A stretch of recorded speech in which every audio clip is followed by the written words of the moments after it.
Hello, तो यारो movie का नाम है दादागिरी।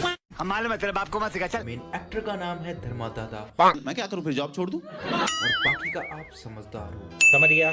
तो भैया मूवी का पहला सीन एक्शन। जो शुरू होता है इन दो जमूरों की अंधाधुंध बकचोदी के साथ। आगे हो तो वापस बुलाना हो तो लात, जूते, लाठी, घूंसे खिलाना हो, मिलिए दादागिरी की दुकान में। नहीं, इंटरेस्ट देख रहे हो दोनों का, गजब का इंटरेस्ट है यार। खैर पैसा क्या ना करवाए। तो भैया हमारे धर्मा दादा लेते हैं एंट्री और आते ही गुत्थम गुथाई शुरू। खैर लॉन्डो को कूटने के बाद धर्मेंद्र दादा बढ़ाते हैं मूवी को आगे और यहाँ हमें पता चलता है कि धर्मा दादा का भी कट चुका है। ये क्या बात करता है यार? तो धर्मा दादा फुल सेट होकर निकालते हैं पर्स से फोटो और करते हैं बात। Your blessings, God bless you. Thank you. और इसी के साथ हो जाता है स्टार्ट फ्लैशबैक। तो फ्लैशबैक में हमें पता चलता है कैसे एक दीपा नाम की बंदी ने हमारे धर्मा दादा का काट दिया। साला ये दुख का खत्म नहीं होता बे। औरत का चक्कर बाबू भैया, औरत का चक्कर। क्योंकि उसको शादी करनी थी एक अमीर लौंडे से। तो अब धर्मा दादा सैड होकर गाते हैं एक गाना। तू सनम बेवफा हो गईलू हो। तुमने मुझे धोखा दिया, एक दिन बता दूंगा मैं। केटीएम लेके घूरूंगा तुम्हारे सामने। और फिर आगे बढ़ते हैं मूवी में। मूवी में आगे बढ़ते ही हमें पता चलता है कि धर्मा दादा की बद्दुआ लगती है इस बंदी को। नहीं, मैं नहीं मानता। और इसकी शादी होते ही हो जाता है हस्बैंड डैड। कर्मा रियल होता है, पता चल गया ना। खैर बढ़ते हैं आगे। ये तो अभी शुरुआत है, ये तो स्टार्टिंग है शनि के आने की। और लो आ गया शनि। तो एंट्री होती है मूवी में विलन की। अभी मजा आएगा ना भिड़ो। ये वाला विलन नहीं, ये वाला the one and only Amrish Puri as a Bhanu Pratap. ये वाला भानु प्रताप नहीं, ये वाला भानु प्रताप। तो अमरीश पुरी जो दिखने में हमको लग रहा है गिल्टी, लेकिन वो अमरीश पुरी है। तो खैर भानु प्रताप मैडम जी का चूतिया बनाकर पूरे 25,000 रुपए लेकर निकल लेता है और थैंक यू की जगह बोलता है ये हरामी साली। तो भानु प्रताप और अमरीश पुरी बनाता है प्लान। तो दीपा को निपटा के प्रॉपर्टी पे करेंगे कब्जा। ये तो आता है विलन, उठाता है बच्ची को और गिराता है नीचे। विलन जो अभी जोकर का कोई चचेरा फुफेरा भाई है with high class mask. Krrish इससे ही तो कॉपी है। अब एंट्री लेता है दीपा मैडम का फैमिली वकील, जो शादी ब्याह से लेकर क्रियाक्रम तक के प्रोग्राम में शामिल रहता है, सिवाय दीपा के मर्डर के केस को छोड़कर। खैर वो तो मूवी का डायरेक्टर जाने, मैं क्या करूं। भानु प्रताप वकील को टोपी पहनाकर निकल लेते हैं। भूतिया बनाया तुमको। अबे कुछ देर पहले मर्डर हुआ है, पुलिस वो तो है नहीं मूवी में। ऑप्शन 2 में वकील है हमारे पास, लेकिन सिर्फ प्रॉपर्टी किसको और कैसे मिलेगी ये बताने के लिए। तो पुलिस नहीं है। अब बच्ची को टॉर्चर करो या मर्डर करो, क्या ही फर्क पड़ता है।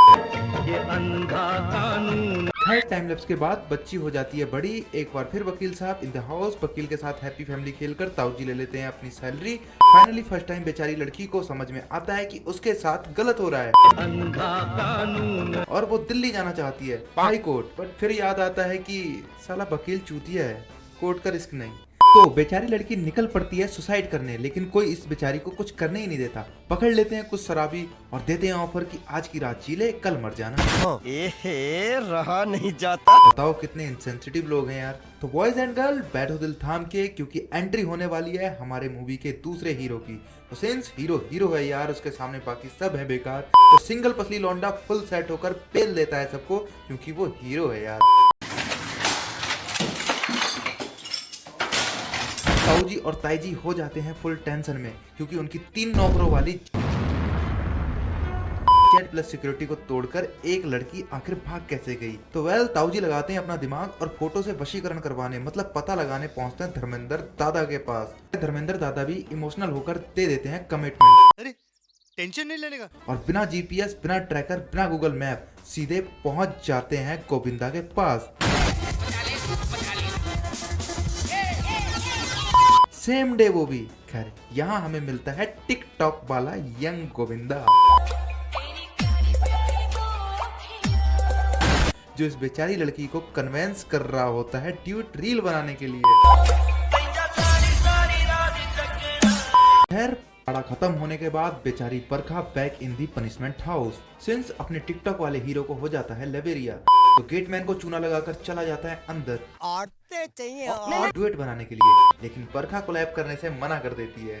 खैर छोड़ो, मूवी वाली बरखा हो चुकी है 21 की और ताऊ जी का प्लान प्रॉपर्टी हो जाता है एक्टिव।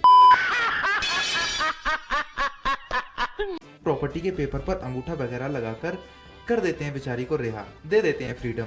जा सिमरन जा।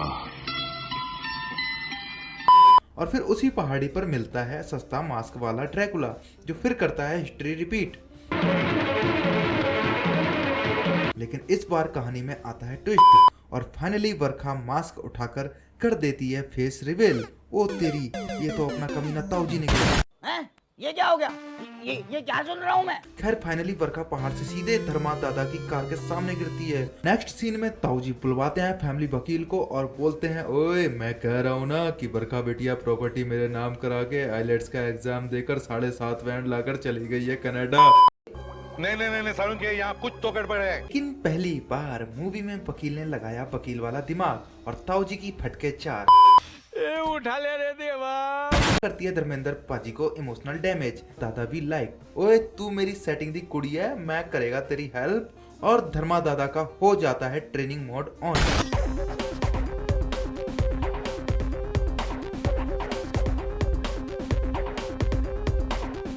जिसके अंदर पाजी खुद की सुताई लगवाते हैं और पता नहीं क्या क्या सिखा देते हैं सिंगल डे के अंदर। आफ्टर दिस क्रैक कोर्स बरखा लेती है wild card entry in big boss house, sorry ताऊ जी के हाउस, और आते ही कभी ताऊ जी को पेलती है तो कभी ताऊ जी के लौंडे को पेलती है। खैर ताऊ जी प्लान करते हैं एक और ट्विस्ट और हायर करते हैं एक और धर्मा पाजी, मेरा मतलब कॉन्ट्रैक्ट किलर को, जो हमारे यंग गोविंदा से भी ज्यादा छपरी है। आज कमाएगा तो कल बैठकर खाएगा। अरे अपनी मेहनत पर भरोसा रख, प्यार तो दोबारा भी हो जाएगा। आ मेरी जान। तो वो उठाता है हीरो को और ले जाता है पहाड़ी के पीछे वाले खोपचे में और लटका देता है दोनों को। और आते हैं हमारे धर्मेंद्र दादा और लगाते हैं सबकी सुताई, पहुंचाते हैं सबको उसी खोपचे में और इन दोनों को उतारते हैं नीचे। हमारे यहाँ ऐसा ही होता है। और मूवी की करते हैं हैप्पी एंडिंग। समाप्त हुए। नमस्ते। तो वीडियो पसंद आई हो तो लाइक करो, सब्सक्राइब करो और शेयर जरूर करो।